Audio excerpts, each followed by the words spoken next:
Zikir yang keenam, qaulu sahib ratib nafa'anallah bihi, a'udzu bikalimatillahi tammati min syarri ma khalaq. Salasan.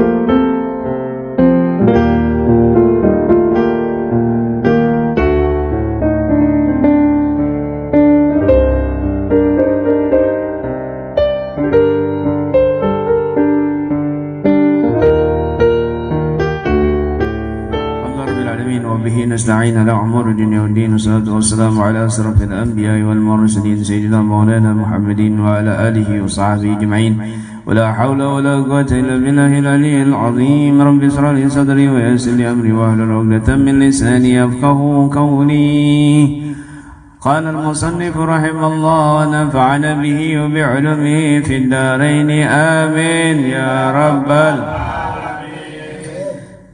Kitab Syarah Ratibul Haddad yang dikarang oleh cicit beliau sahib Ratib, yaitu Al-Habib Alwi bin Ahmad bin Hasan bin Abdullah Al-Haddad. Zikir yang keenam, adzikru sadis. Kita sekarang menginjak kepada penjelasan zikir yang keenam. Kemarin sholawat sudah kita bahas panjang lebar ya. Dan juga fadilah orang-orang yang bersholawat, fadilah orang-orang yang juga bermimpi Nabi, bahkan berjumpa dengan Nabi secara sadar, sudah kita bahas kemarin. Zikir yang keenam, qaulu sahib ratib nafa'anallah bihi, a'udzu bikalimatillahi tammati min syarri ma khalaq. Salasan. Aku berlindung dengan kalimat-kalimat Allah yang sempurna dari keburukan segala yang Allah ciptakan. Dibaca tiga kali. Dibaca 3 kali. Ini juga bentuknya tawassul. Aku berlindung dengan perantara, dengan sabab. Kalau dalam bahasa nahwu, ba di situ itu artinya ba sababiyah, ya, ba musahabah. Aku berlindung dengan persahabatan kalimat-kalimat Allah, dengan ditemani kalimat-kalimat Allah, dengan dibarengi kalimat-kalimat Allah yang sempur. Wah, jangan baca zikir ini, syirik. Kenapa? Karena berlindung dengan kalimat Allah, bukan kepada Allah sendiri gitu. Kalau ngikutin akal pikiran mereka, ini syirik, padahal ini hadis sahih. Siapa yang mau menentang hadis sahih Imam Bukhari bisa murtad. Mereka sendiri juga sepakat murtad kalau orang mengingkari hadis sahih Bukhari. Ucapan paling suci setelah Al-Quran yaitu hadis Nabi Imam Bukhari. Berlindung daripada kalimat-kalimat sempurnanya Allah. Kenapa kau nggak berlindung sama Allah saja? Kau kalimat-kalimatnya Allah. Ini wasilah. Ini sababiyah. Kita berlindung dengan wasilah kalimat-kalimat Allah yang sempurna. Kenapa demikian? Karena pada hakikatnya berlindung dengan kalimat Allah juga berlindung kepada Allah. Saya mau tanya sama kamu, kalam suci Al-Quran itu makhluk atau bukan makhluk? Bukan.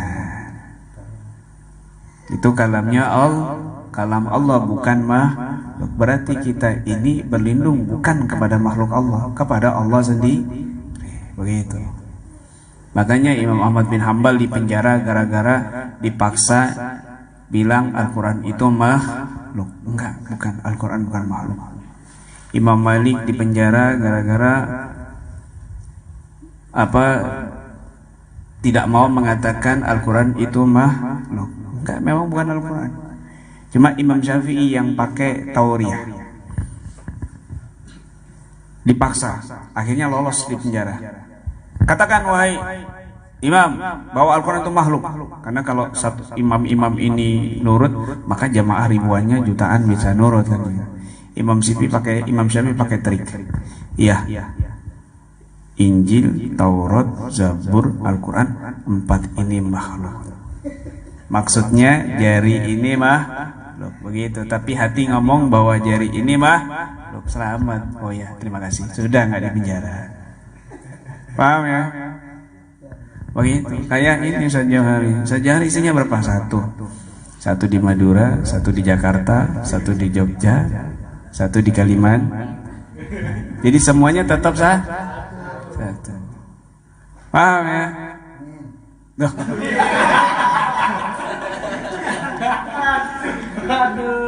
Begitu.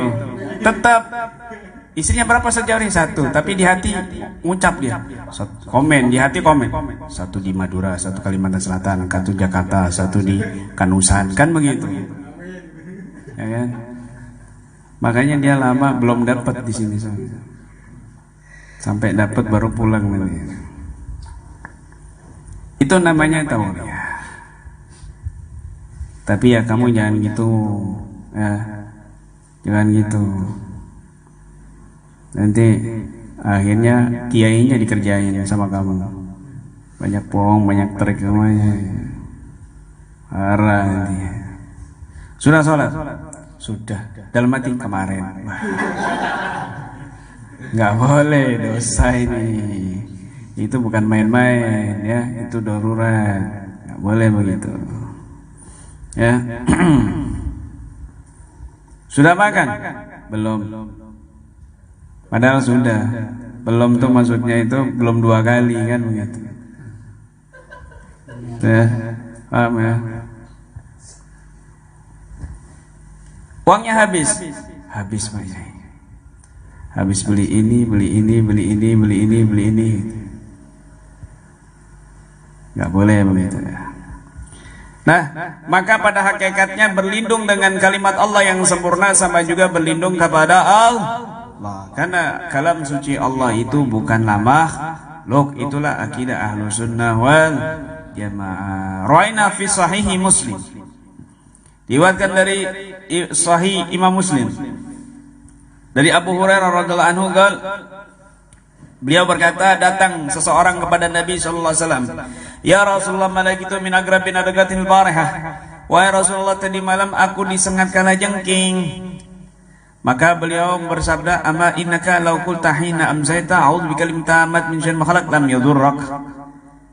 Andai saja kau di sore hari membaca a'udzu bikalimatillahi tamat min syarri ma khalaq, maka kalajengking itu tidaklah membahayakanmu. Masya Allah.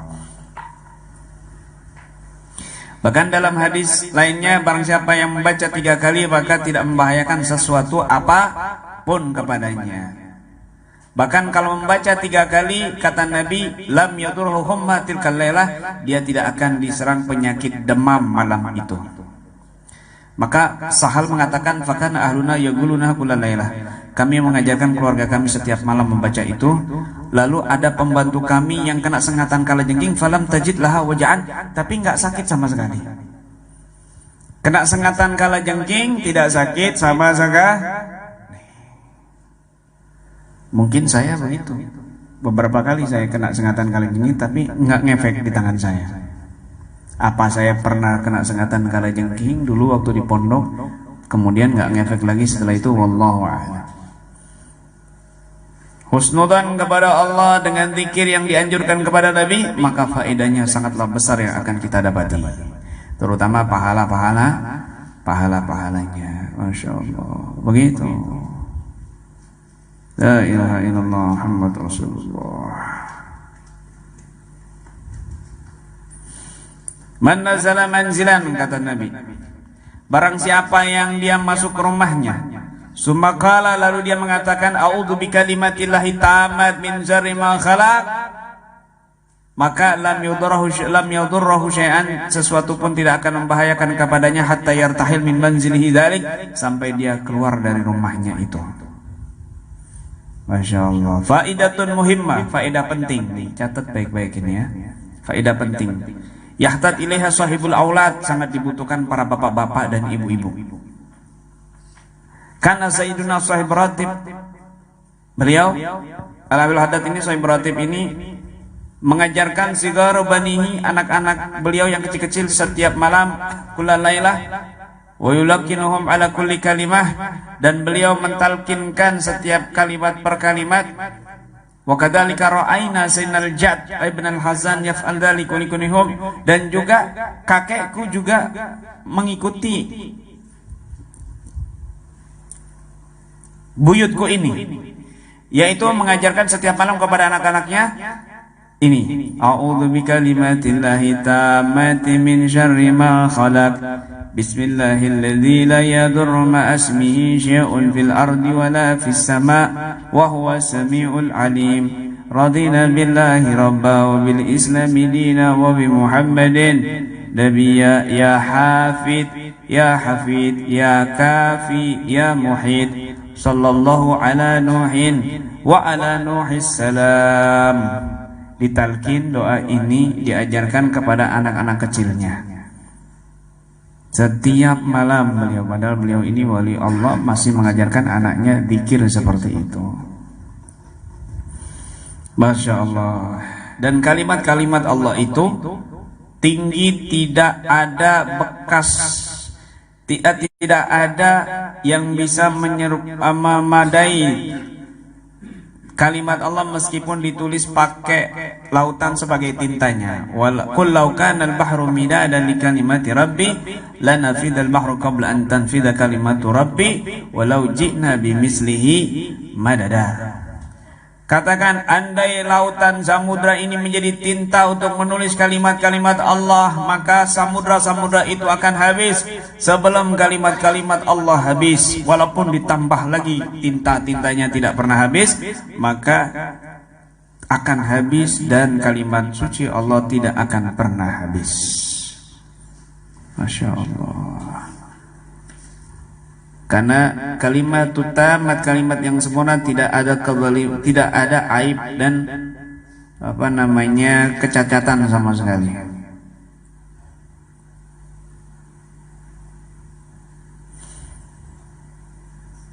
Beliau katakan sebagian ulama bahwasanya kalimat suci itu ada 10 asma di dalam kalimat-kalimat sucinya Allah, yaitu Al-Muhit. Terkandung makna Al-Muhit yang menguasai, Al-Alim yang alim, Ar-Rabb yang mengatur, Asy-Syahid yang menyaksikan, Al-Hasib yang menghitung, Al-Fa'al yang maha berbuat, Al-Khalaq yang maha menciptakan, Al-Bari yang maha mengatur, Al-Khaliq yang menciptakan, Al-Musawwir yang membentuk. Dan ini min a'dhamil adhkar, paling besarnya zikir-zikir. Tidaklah seseorang merutinkan zikir itu kecuali Allah akan mudahkan segala yang dia cari dalam waktu dekat. Dan Ismul A'zam ada di situ. Barang siapa yang berdoa, Allah akan kabulkan seketika, dan barang siapa yang meminta, Allah akan berikan seketika. Orang-orang ahli mukasyafat melihat hal ini, melihat keajaiban yang luar biasa dalam wirid ini. Di dalam wirid ini ada penjagaan diri dan penjagaan jasad dari segala yang menyakitkan. Di dalam doa ini ada penghancuran kepada musuh-musuh. Tidaklah seseorang melazimkan doa ini, maka dia akan melihat rahasia-rahasia di alam ulwi, dan dia akan diberikan ilmu yang tanpa diduga-duga, yang tanpa dia ketahui sebelumnya.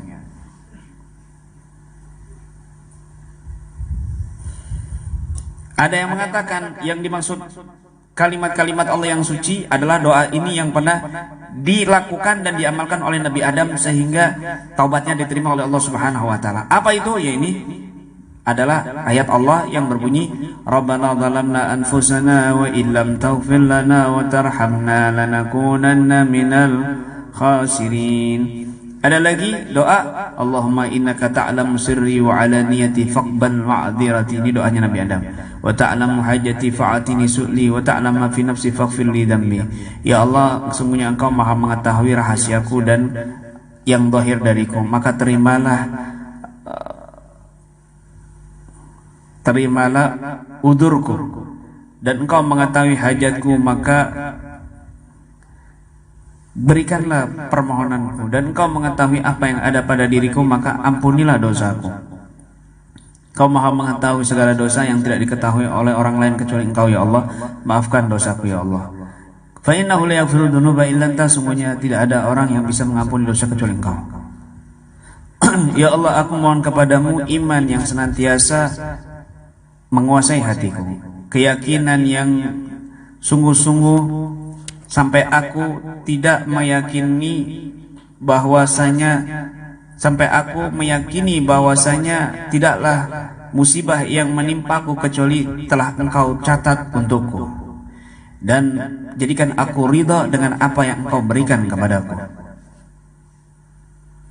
Maka Allah mewahyukan kepada Nabi Adam, wahai Adam, setelah Nabi Adam berdoa dengan kalimat itu, wahai Adam, qad qabiltu taubatak, aku telah menerima taubatmu, wa ghafartu laka dzambak, dan aku telah mengampuni dosamu, wa la yad'uni bihadza du'a ahad, dan tidaklah seseorang berdoa dengan doa ini di atas tadi, illa ghafartu lahu dzambah, kecuali aku akan ampuni dosanya, wa kaifatul aham min amrih, dan aku akan cukupi hajat yang terpenting untuknya, wa zazatu anhu syaitan, dan aku akan usir syaitan darinya, wa tajartu lahu min wara'i kulli tajir, dan dia menjadi pedagang yang sukses, wa aqbalat ilahi dunya ragimah, dan dunia akan menghadap kepadanya dalam keadaan antusias, wa ilam yuridha, meskipun dunia itu tidak mau, meskipun orang itu tidak mau kepada dunia. Masya Allah. Paham ya? Sibuk aja. Inilah kalimat-kalimat doa yang dilantunkan oleh Nabi Adam alaihi salatu wassalam, sehingga doanya dikabulkan, hajatnya dikabulkan oleh Allah Subhanahu wa taala. Orang yang mengamalkan doa Nabi Adam ini, maka insya Allah dunia itu datang kepada dia dengan semangat, meskipun dia itu tidak mau sama dunia. Dia dikejar-kejar dunia, dulunya dia ngejar-ngejar dunia, sekarang dunia ngejar-ngejar dia, begitu. Ini doa ampunan kepada Allah Subhanahu wa taala. Rabbana zalamna anfusana wa illam taghfir lana wa tarhamna lanakunanna minal khasirin. Allahumma innaka ta'lamu sirri wa alaniyati faqbal ma'dzirati, wa ta'lamu hajati fa'atini su'li, wa ta'lamu ma fi nafsi faghfir li dhanbi, fa innahu la yaghfiru dhunuba illa anta. Allahumma inni as'aluka imanan da'iman yubashiru qalbi, wa yaqinan sadiqan hatta a'lama annahu la yusibani illa ma katabtahu alayya, wa ardini bima qasamtahu li. Doanya singkat. Doanya singkat. Nih, rumusannya dan rahasianya adalah ketika seseorang itu ingin merubah dirinya menjadi baik, keadaannya menjadi baik, sukses, bahagia, maka terlebih dahulu dia memohon maaf kepada Allah. Maka terlebih dahulu dia istighfar kepada Allah. Maka pertama kali yang dia harus lakukan banyak istighfar dan bertobat kepada Allah. Itulah yang dilakukan oleh Nabi Sulaiman yang sudah saya ceritakan berkali-kali kemarin. Nabi Sulaiman yang kerajaannya dibajak sama jin siapa? Siapa namanya? Jin Sahara, yang nyamar jadi Nabi Sulaiman. Gara-gara apa kok kerajaannya dibajak? Kan Allah sendiri yang menyebutkan dalam Al-Quran itu, walaqad fatanna Sulaimana, dan telah aku uji Nabi Sulaiman, wa alqaina ala kursihi jasadan summa anaba, dan aku jadikan di singgasananya sesosok jasad, yang menyerupai Nabi Sulaiman. Summa anaba, kemudian Nabi Sulaiman kembali. Apa yang Nabi lakukan? Nabi Sulaiman lakukan setelah itu? Lanjutan ayat Al-Qur'annya, Rabbi firli wa habli mulkan la yanbaghi li ahadin min ba'di innaka antal wahhab. Rabbi firli, ya Allah ampunilah dosaku dan berikan aku kerajaan yang tidak dimiliki oleh orang setelahku. Sesungguhnya Engkau adalah Zat yang maha memberi, Zat yang maha memberi. Paham? Kenapa Nabi Sulaiman kok bisa diserupai sama jin dan kerajaannya dibajak? Gara-gara cincinnya diambil. Kekuatannya kan ada di cincinnya. Di kitab tafsirnya itu kekuatannya ada di cincin. Gara-gara salah satu istrinya itu, istrinya kan 100, ada yang mengatakan istrinya 1000. Nah, salah satu sama seperti bapaknya, banyak istrinya. Itu syariatnya Nabi dulu. Ya beda, jamunya beda sama ente kan. Ente telur sapi sih, telur sapi, telur mata sapi.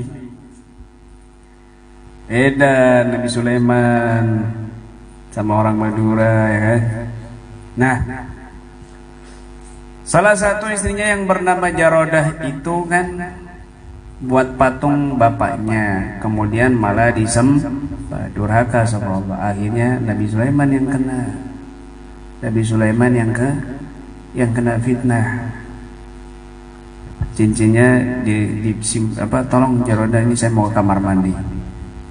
Gara-gara cincinnya dititipkan kepada Jarodah, dan jin Sahar yang waktu itu diperintahkan tunduk dengan cincinnya Nabi Sulaiman, seluruh makhluk tunduk dengan cincinnya Nabi Sulaiman. Plak. Kemudian jin Sahar ini membantu istrinya ini untuk membuat patung yang sempurna, karena diambil dari lautan. Di lautan yang cuma bisa bikin itu dari yang ada di lautan yang namanya jin Sahar itu. Dengan cincinnya Nabi Sulaiman tunduk. Nah, kesempatan cincinnya dipegang istrinya, lalu karena istrinya durhaka ini ya, maka dia bisa lolos, jebol. Jin Sahar ini menyerupai wujudnya Nabi Sulaiman. Akhirnya mana si jin, pura-pura sama istrinya. Ini pas dipakai sama jin itu sudah semuanya bisa dikuasai. Nabi Sulaiman keluar dari kamar mandi, mana cincinku? Loh, sudah saya berikan. Akhirnya Nabi Sulaiman kalah dengan semua kekuasaannya sudah dikuasai sama jin Sahar. Akhirnya terlunta-lunta keluar.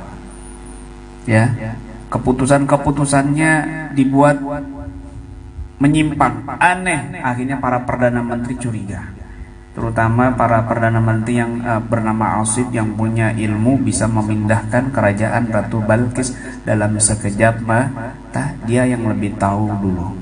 Ini saya curiga ini ada sesuatu. Akhirnya ngatur strategi, berhasillah jin ini ditendang ke laut. Tapi cincinnya ikut kebuang ke laut dan dimakan oleh ikan. 40 hari dibajak sama jin Sahar. Nabi Sulaiman terlunta-lunta, kelaparan, miskin, bambung. Sampai di tengah pantai minta makan, dikepruk kepalanya sampai berdarah. Ngaku-ngaku Nabi Sulaiman yang kaya raya raja itu kok minta-minta, nggak ada Nabi Sulaiman kayak gini. Dikepruk kepalanya sampai berdarah. Akhirnya diberikan ikan sama salah satu temannya yang kasihan. Pas dibuka ikan itu, ternyata di perutnya itu ada cincin Nabi Sulaiman. Maka dipakai lagi, wah semua burung berdatangan, angin tunduk, semua makhluk tunduk. Disitulah para nelayan paham bahwa dia betul-betul Nabi Sulaiman yang sedang kena ujian jadi miskin, terlunta-lunta, bambung.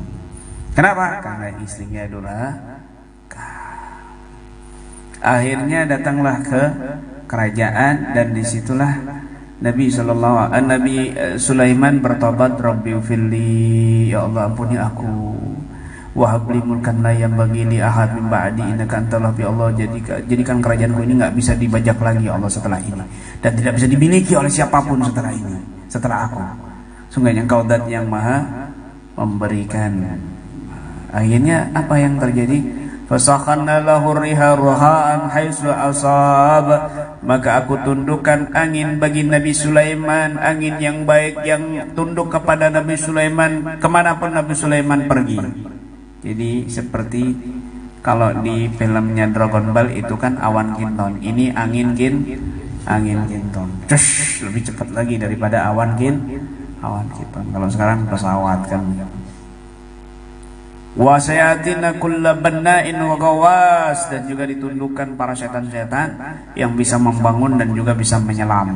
Jadi iblis saat itu tunduk, iblis saat itu nganggur karena pasukannya dipakai Nabi Sulaiman. Intinya apa? Segala sesuatu itu musibah yang menimpa dirimu itu akibat ulah tanganmu sendiri. Jangan nyalakan siapa-siapa. Saya kok rezekinya sempit. Oh, kamu pelit sama pedagang, jadinya kamu ditutup toko kamu. Saya kok badan sakit, kayaknya kena santet. Oh, kamu marah-marah sama karyawan, kamu pecat, sakit hati, datangi dukun, nyantet kamu.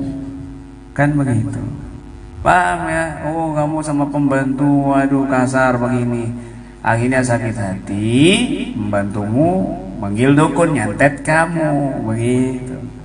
Itu semua ulah tangan kita sendiri. Jangan salahkan siapa-siapa, salahkan dirimu sendiri. Solusinya banyak istighfar dan tobat kepada Allah.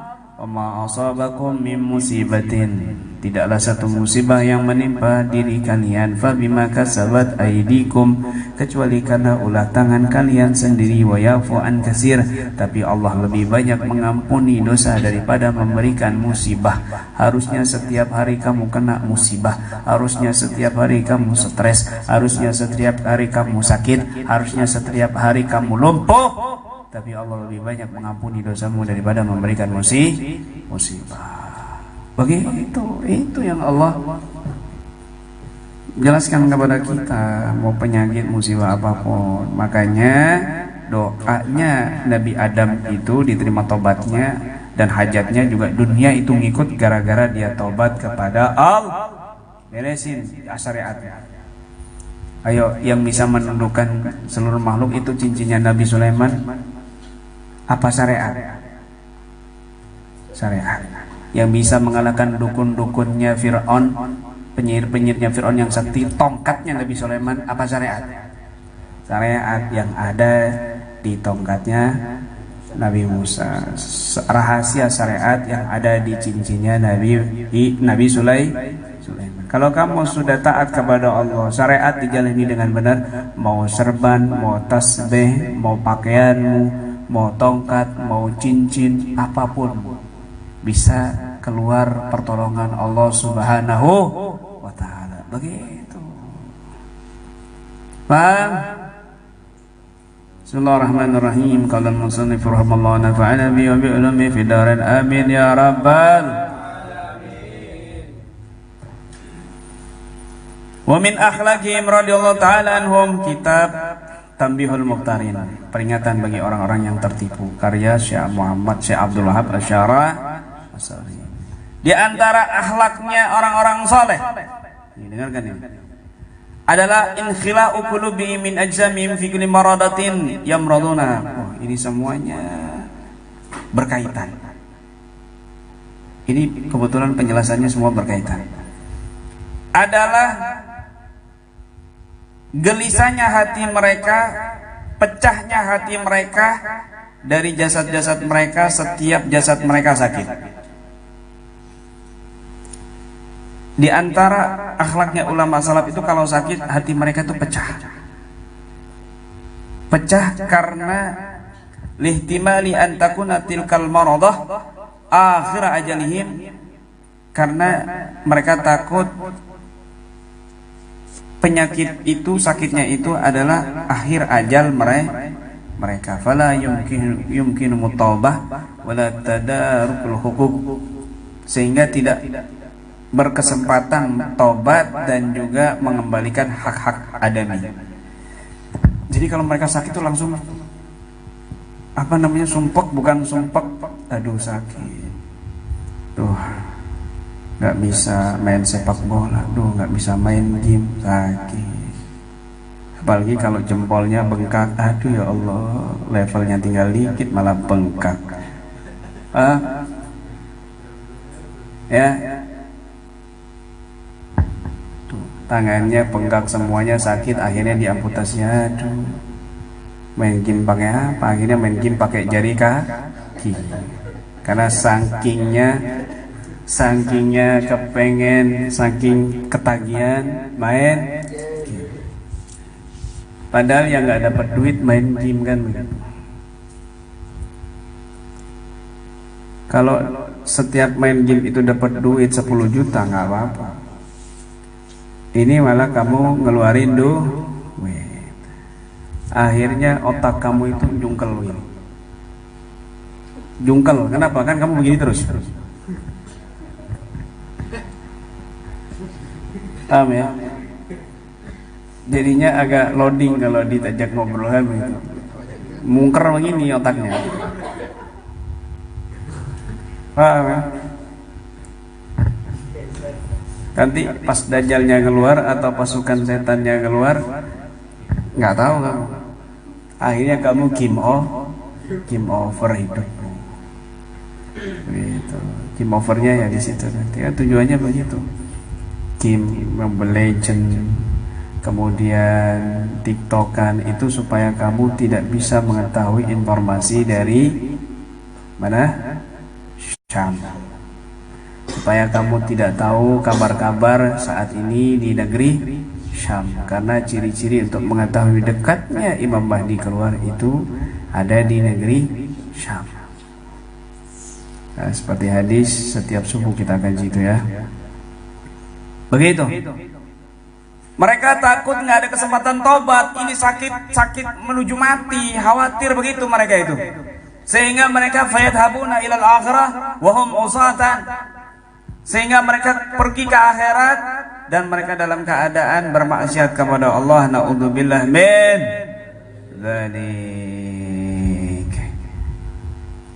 Hasan bin Sinan pernah sakit suatu hari, lalu teman-temannya menjenguk. Teman-temannya ngomong, bertanya, gimana keadaanmu? Khair, insyaallah kalau aku selamat dari neraka. Bikhair inna jautu minan nar. Ya. Kemudian ditanya, apa yang kamu inginkan? Pesan apa maksudnya? Terakhir kamu yang kamu mau inginkan apa? Saya mau es teler, tahu campur, sate unta misalnya. Mada tasahi, apa permintaan terakhirmu yang kamu inginkan apa? Apa kata beliau? Lailatun tawilah. Lailah panjang. Lailah panjang. Maksudnya malam panjang. Oh iya bisalah wal istighfar qabla an amut. Yang malam panjang itu aku hidupkan dengan salat istighfar sebelum aku mati.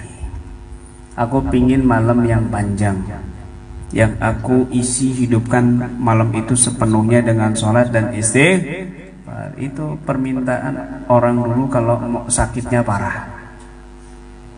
Ditanya-tanyai permintaan terakhir kamu apa? Wah, kalau sekarang tambah mati digituin kan. Ya, nying sakit, nying pesan terakhir apa? Tambah plak mati langsung. Orang mati ditanyain begitu, nying, apa pesan terakhirnya? Cepet, mau apa kamu? Racun deh.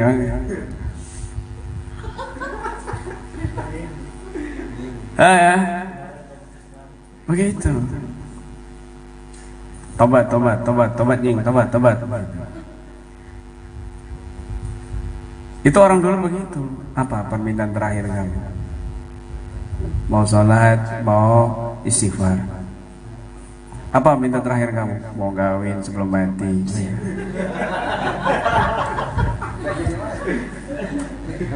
Ya, akhirnya dipanjangkan usianya sama Allah supaya nggak kawin-kawin, nggak jadi mati kan? Ya, begitu. Ngomong dibalas, tak kawin, nggak usah. Nanti kawin sama bidadari. Ya, gitu. Nggak tahu bidadari neraka apa surga. Apa itu? La ilaha illallah Muhammad Rasulullah. La ilaha illallah.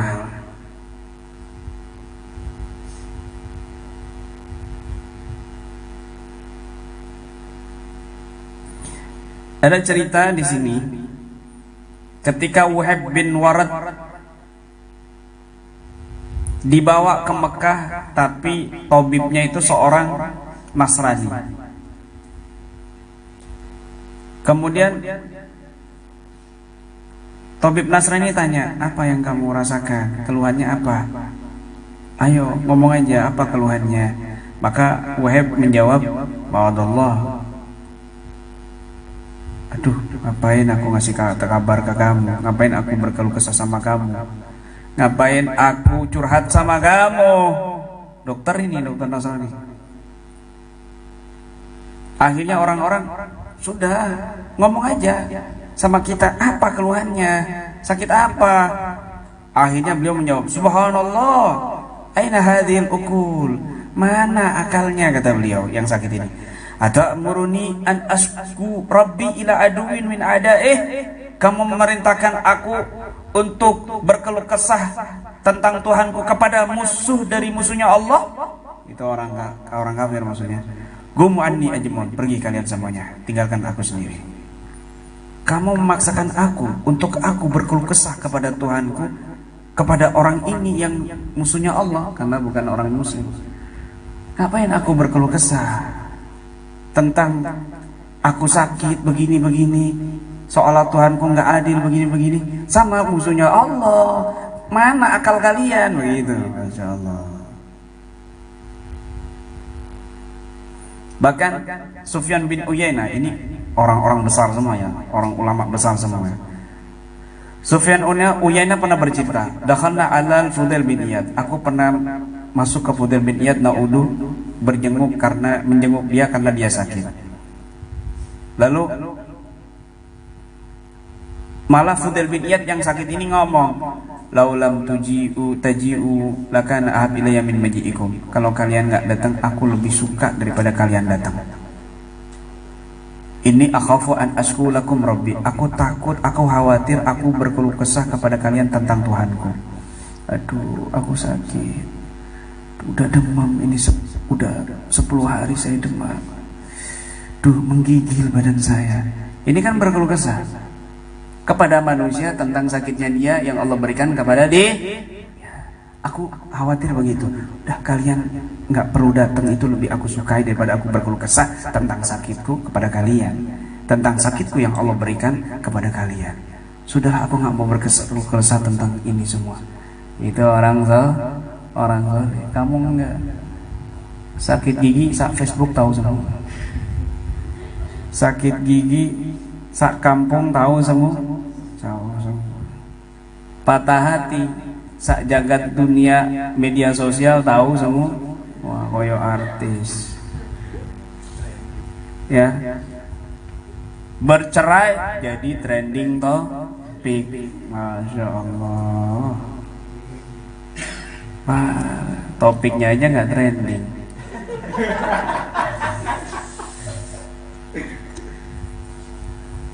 Ya Allah, ya Allah.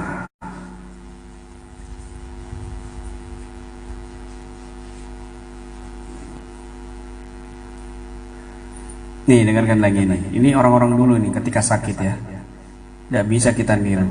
Wadahalal Hasan al-Basri. Hasan al-Basri pernah masuk ala Atha as-Salmi. Ini ulama besar semua, kepada Atha as-Salmi. Wa huwa maridun. Atha as-Salmi ini dalam keadaan sakit. Qad alahu sifar. Pucat mukanya. Lemas, pucat. Sepucat-pucatnya lemas betul. Lalu berkata Hasan al-Basri kepada Atha, ya Atha, la kharata ila sihrid dar. Hei Atha, kamu keluar depan halaman rumah sana loh. Kok di dalam terus, di kamar terus? Apa yang beliau jawab atau As-Salmi jawab?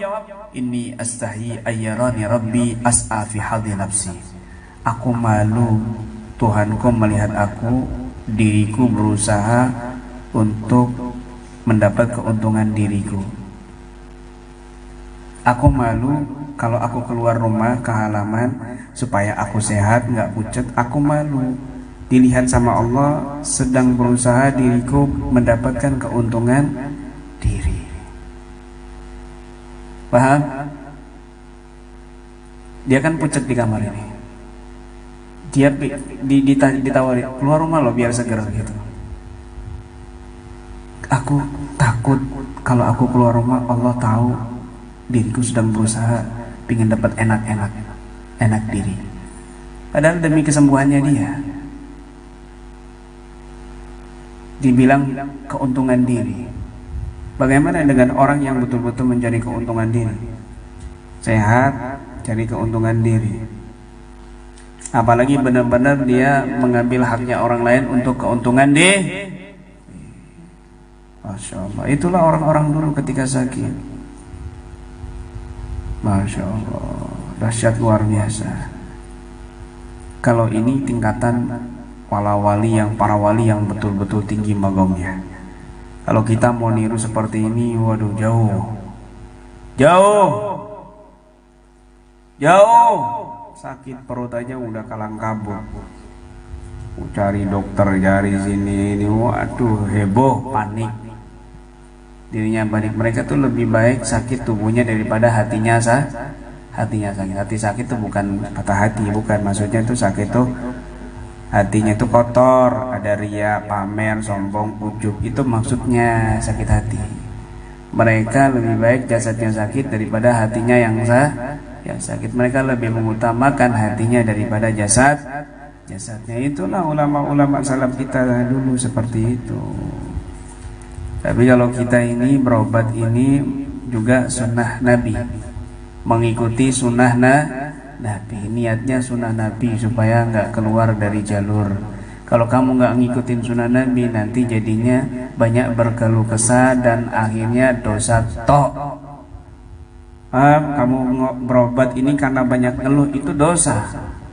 Tapi kalau kamu berobat ngikutin sunnah Nabi, saya berobat ini ngikutin sunnah Nabi, Nabi juga berobat kok. Bahkan Nabi pernah berobat ke orang yang non muslim. Begitu. Bahkan ada orang-orang kampung datang ke Nabi, ya Rasulullah, ana tadawa, bolehkah aku berobat dengan secara medis? Tadawu, kata Nabi, silakan. Bahkan ada sahabat sakit perutnya, ya Rasulullah, saudaraku sakit perutnya, minumkan madu. Besoknya datang lagi, ya Rasulullah, masih sakit, minumkan madu. Besoknya datang lagi, ya Rasulullah, kumat lagi, minumkan madu. Yang keempat harinya, ya Rasulullah, sudah sembuh. Apa jawabnya Nabi? Shadaqallah wa kadhiba batnu akhi. Betul Allah dan bohong perut saudaramu. Di hari yang keempat artinya apa? Kamu berobat itu berulang-ulang dengan madu itu bagus.